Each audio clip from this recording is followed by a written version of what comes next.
Olá, no 23º dia de guerra, Israel amplia a ofensiva com mais soldados na faixa de Gaza e ataque a 600 alvos em 24 horas, inclusive na área da Universidade Al-Azhar, que fica no centro da cidade de Gaza. Os alvos foram arsenais, esconderijos, locais de reunião e posições antitanque do movimento de resistência islâmica, o Hamas. O exército de Israel invadiu Gaza na sexta-feira em pelo menos 3 pontos. Os 2 serviços secretos de Israel, o Mossad, o Serviço Secreto Externo, e o Shin Bet, o interno, criaram uma força especial para perseguir e matar os líderes do Hamas, responsáveis pelo ataque terrorista de 7 de outubro. É exemplo do que aconteceu depois que atletas israelenses foram mortos pelo grupo terrorista palestino Setembro Negro durante a Olimpíada de Munique, na Alemanha, em 1972. A notícia do jornal The Jerusalem Post. O presidente Joe Biden conversou por telefone com o primeiro-ministro Benjamin Netanyahu e voltou a pedir que Israel proteja as vidas de civis. E também pediu que os civis de Gaza recebam mais ajuda humanitária. O presidente dos Estados Unidos também falou com o ditador do Egito, Marechal Abdel Fattah al-Sisi. Biden e al-Sisi prometeram aumentar a ajuda humanitária a Gaza e trabalhar por um acordo de paz que crie uma pátria, um acordo definitivo que crie uma pátria para o povo palestino. E o exército de Israel mandou evacuar o hospital Al-Quds, na cidade de Gaza, o segundo maior do território, cuja estrutura foi abalada por bombardeios. Porta-voz do Crescente Vermelho Palestino, Raed al-Nems, considerou a ordem inexequível. Além de mais de 500 pacientes, há 14 mil pessoas abrigadas no hospital para fugir dos bombardeios israelenses. Israel acusa o Hamas de instalar centros de comando e controle subterrâneos embaixo dos hospitais.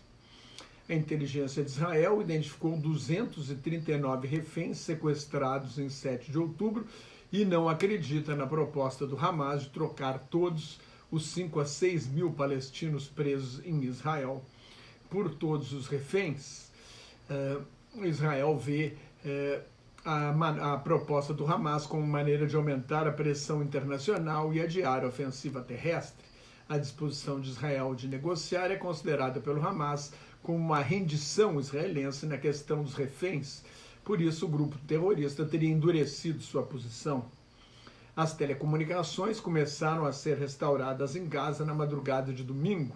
Sem telefone nem internet, as equipes de socorro tinham enorme dificuldade para localizar feridos em meio aos bombardeios israelenses. Cirurgias estão sendo feitas de qualquer maneira, às vezes sem anestesia nem analgésicos. Cada vez mais frágil politicamente, o primeiro-ministro Netanyahu pediu desculpas por ter criticado os militares e os serviços secretos de Israel, o serviço secreto interno, o Shin Bet, por não alertar o governo sobre a ameaça do ataque terrorista do Hamas. É difícil que Netanyahu sobreviva politicamente depois da guerra. Israel voltou a bombardear o sul do Líbano, depois que pelo menos 16 foguetes foram disparados contra o norte de Israel. Também respondeu a ataques que partiram da Síria. O líder da milícia fundamentalista xiita Hezbollah, Partido de Deus, Hassan Nasrallah, vai fazer na próxima sexta-feira seu primeiro pronunciamento desde o início da guerra. A guerra entre Israel e o Hamas, o Hezbollah, é um dos maiores inimigos de Israel. Um dos principais líderes políticos do Hamas, Khaled Meshal, fez um apelo ao Hezbollah para que abra uma segunda frente e entre na guerra contra Israel. Em entrevista ao jornal The New York Times, o ex-primeiro-ministro israelense Ehud Barak, o militar mais laureado da história de Israel, estimou em 50% o risco de que o Hezbollah entre na guerra. Isso abriria uma nova frente de combate no norte de Israel, a faixa de Gaza fica no sul. Sempre há escaramuças na fronteira entre Israel e o Líbano, elas aumentaram com a guerra. O ditador adjunto do Irã, porque quem manda mesmo é o supremo líder espiritual, o presidente Ebrahim Raisi, voltou a ameaçar Israel, acusou Israel de cruzar uma linha vermelha que pode forçar todo mundo a tomar uma posição.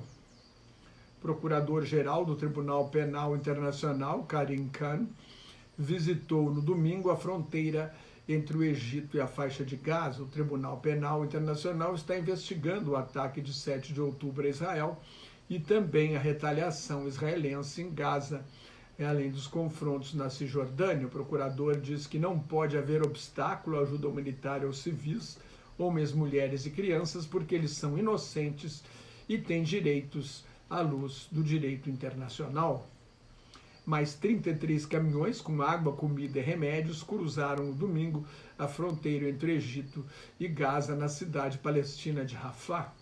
Ao todo, 117 caminhões entraram no território palestino desde 21 de outubro, quando a fronteira foi aberta pela primeira vez. A ONU estima que sejam necessários 100 caminhões por dia. Os Estados Unidos disseram que Israel concorda com a entrada de 100 caminhões com ajuda humanitária por dia. As Nações Unidas revistam toda a carga para ver se não há bombas ou qualquer coisa que possa ser usada na guerra. Com a situação desesperadora em Gaza, milhares de palestinos atacaram e saquearam armazéns da Agência das Nações Unidas para os Refugiados Palestinos, roubaram sacos de farinha de trigo e outros alimentos. A ordem pública em Gaza está à beira do colapso. Brasileiros que estão no território, 32, aguardam autorização para sair de Gaza, contaram que o preço da comida triplicou com a guerra. Com a nova onda de antissemitismo pelo mundo, na Rússia, uma multidão invadiu o aeroporto de Makhatchkala, capital da República Russa do Daguestão, de maioria muçulmana, depois da chegada de um voo comercial de Tel Aviv, e tentou atacar os passageiros judeus. Pelo menos 20 pessoas saíram feridas e 60 foram presas. As autoridades do Hamas em Gaza elevaram para 8.005 palestinos o número de mortos no território desde o início da guerra, entre eles 3.342 crianças. O número de crianças mortas, esses números não foram confirmados por fontes independentes, mas esse número de crianças supera o total de crianças mortas em zonas de guerra em todo o mundo desde 2019. Na Cisjordânia, mais 2 palestinos foram mortos num ataque ao campo de refugiados de Jenin, com 100 veículos militares e uma retroescavadeira. Pelo menos 116 palestinos foram mortos na Cisjordânia desde o início da guerra, em confrontos com as forças de segurança e os colonos israelenses.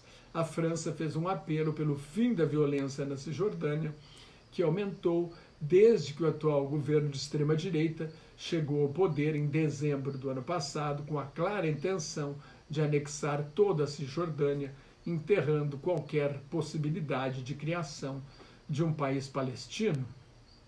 Israel afirma que matou 1.500 terroristas que invadiram seu território em 7 de outubro, quando mais de 1.400 israelenses estrangeiros foram mortos e cerca de 250 sequestrados. A organização não governamental Repórteres Sem Fronteiras acusou Israel de atacar deliberadamente 2 vezes, com intervalo de 30 segundos, um grupo de 7 jornalistas que cobriam os confrontos no sul do Líbano em 3 de outubro. O libanês Sam Abdallah, cinegrafista da agência de notícias britânica Reuters, morreu. 4 colegas da agência France Presse e da televisão árabe Al Jazeera saíram feridos. Se você gostou, assine meu canal no YouTube, leia o meu blog Globalização em Crise, me siga no Twitter, no Instagram e no Facebook, onde colaboro com o grupo Quarentena News. Muito obrigado pela sua atenção. Shalom, que é paz em hebraico. Salam aleikum, a paz esteja convosco em árabe. Obrigado pela atenção. Tchau, tchau.